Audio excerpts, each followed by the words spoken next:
thank you very much to Siobhan and Vince, and I am absolutely delighted to be part of the Liberal Democrat team and a member of this party, and I'm incredibly grateful for the wonderful warm welcome that I have had since the news broke last night. And I thought I should say something about why I've made this decision.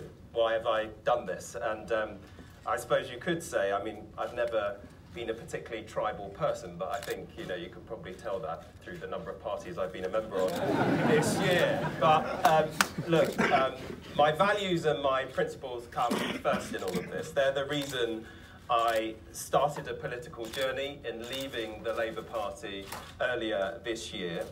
I am a social democrat with liberal values, as Vince has said, and those values revolve around a fair and open Britain, one with a mixed economy, which enables everybody to achieve their dreams and aspirations regardless of their background. We have absolutely got to overhaul the ridiculous constitution and the way that our democracy in this country works. And I'm unapologetically an internationalist. And that's why we have got to oppose this Brexit, and we have got to ensure we do all we can to keep our country as a member of the European Union. Now, those are very much my values. They are the values of the people that I represent in Streatham, the community I'm from, that I was born into. They are the things on which I stood at the last general election, and they are the values of the Liberal Democrats. Our politics is broken, and we've obviously got two main parties that sit at the heart of the system who are not addressing the challenges that we face as a country because they are part of the problem, and they've exacerbated those problems that we have. They're fueling divisions not only within their own parties, but also in our country too. And above all, they have failed to do their duties as a government and an opposition.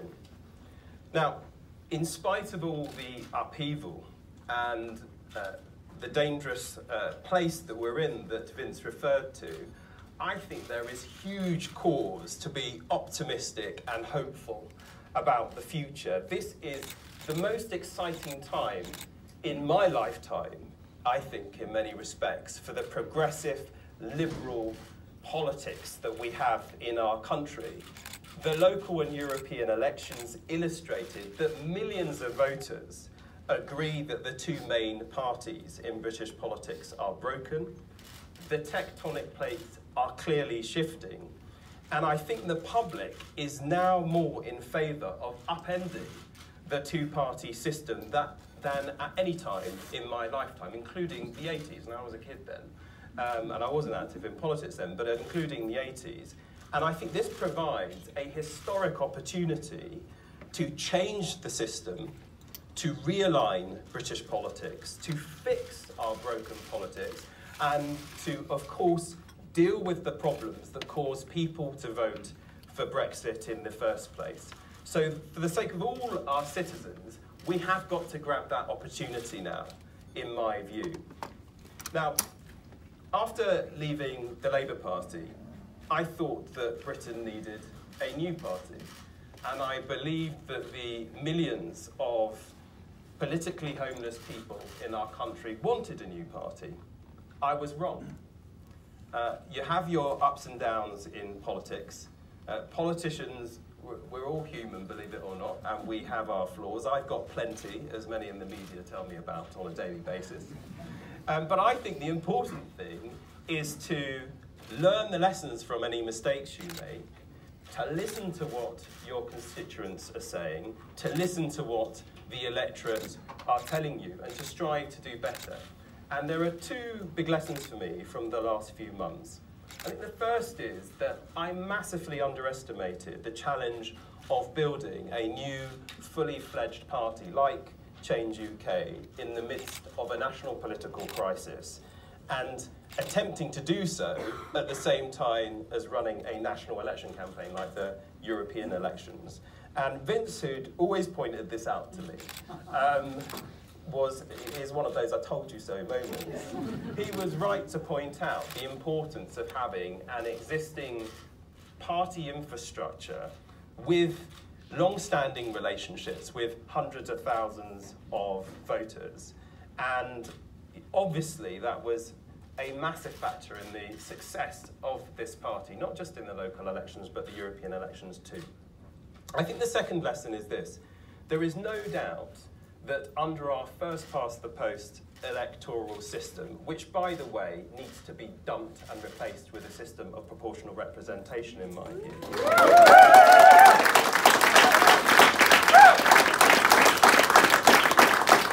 And before people say, well, you're just saying that now because you're a Liberal Democrat, I was saying that when I was in the Labour Party.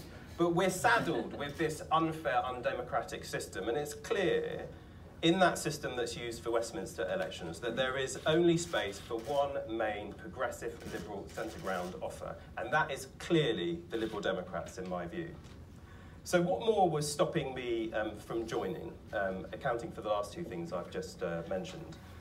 I'll be honest, I found it hard to come to terms with the impact of the public spending cuts, which were instigated by the Conservative Liberal Democrat coalition of 2010 to 2015. And as you would expect, the comments I made then as a shadow business secretary are doing the rounds as I speak. In fact, they're probably getting more of an airing now than I at first said them. Now, I didn't disagree about the need to reduce the public sector debt and deficit. Indeed, Labour's last Chancellor, Alistair Darling, he accepted the need for that too. But I did disagree with the speed and severity of fiscal consolidation and the extent to which those cuts to public spending were borne mainly by public spending cuts as opposed to tax increases. Now, I would say, and I say this in particular to people who have before voted Labour or still do now, let me say this to you. 4 years on from this party's time in office, things have changed. The Liberal Democrats have voted against every single one of the Conservative budgets since 2015. This party stood on an anti-austerity manifesto in 2017, for example, with commitments to end the public sector pay cap, increase tax to pay for the NHS, reversing cuts to housing benefit, universal credit, and so on. And senior figures in this party, including Vince, have said that although the party curbed George Osborne's worst excesses, things like the bedroom tax should never have been allowed to be introduced. And of course, people who have accepted a major mistake was made in making them breaking that pledge on university tuition fees. And I don't see any of that type of thing happening ever again. But most importantly, the biggest impediment to ending austerity currently is pressing on with Brexit. In every Brexit scenario, tax receipts will be hit hard, depriving the exchequer of much-needed revenue to invest in public services. Both Labour and the Conservatives are committed to facilitating Brexit, and you cannot end austerity and sponsor Brexit. That is absolutely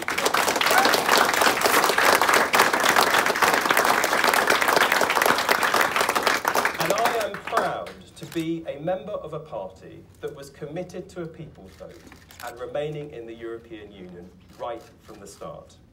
Now, I suspect that those who are going to be most critical of the decision that I have made will be many of those that I left behind in the Labour Party. The question they must answer now is this: if they are committed to ending austerity too, continued support of a party leadership committed to Brexit cannot enable you to end austerity. Privately, many accept this. And they also know that visceral hatred of people who don't share your views, of the West, there's of course the anti-Semitism too, they know that is commonplace in Labour circles. They abhor the bullying, the behaviour by supporters of their leadership, as much as they abhor the fact that that leadership tacitly sanctions this. So in its words and deeds, Labour is not being true to the progressive values that I believe in. They're not being true to the progressive values that many Labour people believe in, and many Labour people know that. We all do. And I say to them, particularly the Social Democratic centre-left, there is a home for you. It is the Liberal Democrats.